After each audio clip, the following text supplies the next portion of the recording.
သုတဓမ္မသဝေတိဒီပတ်တု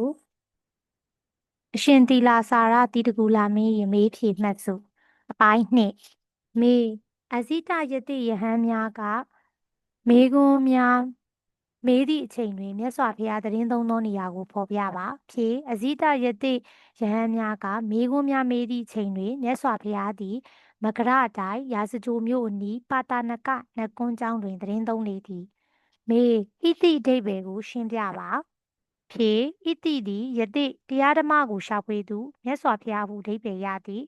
မေစတိလာ၏အဓိပ္ပာယ်ကိုရှင်းပြပါဖြေခေါင်းကသပင်သည်ဖိလိန်ခြင်းမရှိသပင်နေရာရှုပ်ထွေးပြီးစံချစ်ဖြစ်နေသည့်ယတိယဟန်ကိုစတိလာဟုခေါ်ကြပါသည်မေအရင်ခေတ်ကယတိယဟန်များကအသွင်ပြင်ကကြီးအသွင်ပြင်ခါခွေးအကျင့်ဂငယ်ပန်းတိုင်တို့ကိုအသီးသီးဖော်ပြပါဖြေယင်ခေတ်ကယတိယဟန်များသည်ကာကြီးအသွင်ပြင်ခေါင်းကသပင်သည်ဤလိန်ခြင်းမရှိဘဲသပင်နေရာရှုပ်ထွေးပြီးစံကျစ်ထားကြသည်တချို့ကလည်း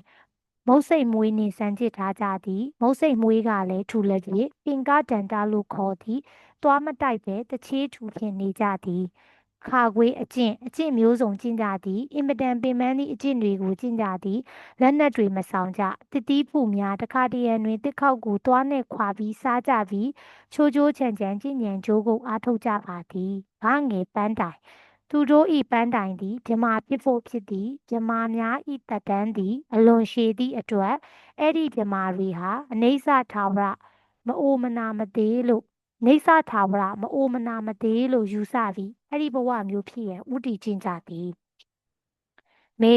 အရင်ခေတ်နှင့်ယခုခေတ်ရှာဖွေမှုမတူကွဲပြားပုံကိုဖော်ပြပါဖြေမြတ်စွာဘုရားလက်ထက်ခါကအိုခြင်းနာခြင်းတေခြင်းဆိုသည့်အဖြစ်ဆိုးတွေက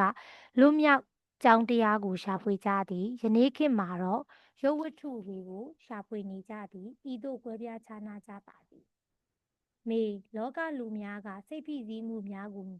များလာရခြင်းအကြောင်းကိုရှင်းလင်းဖြေဆိုပါဖြေယနေ့ခေတ်လူသားများသည်ရုပ်ဝတ္ထု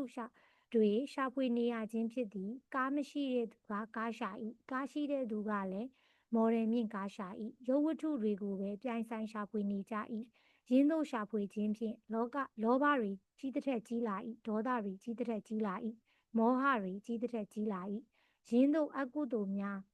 ကြီးထွားလာခြင်းကြောင့်လူတွေ၏တန်တန်တွင်စိတ်ဖိစီးမှုများမြင့်တစ်ထက်မြင့်လာပါသည်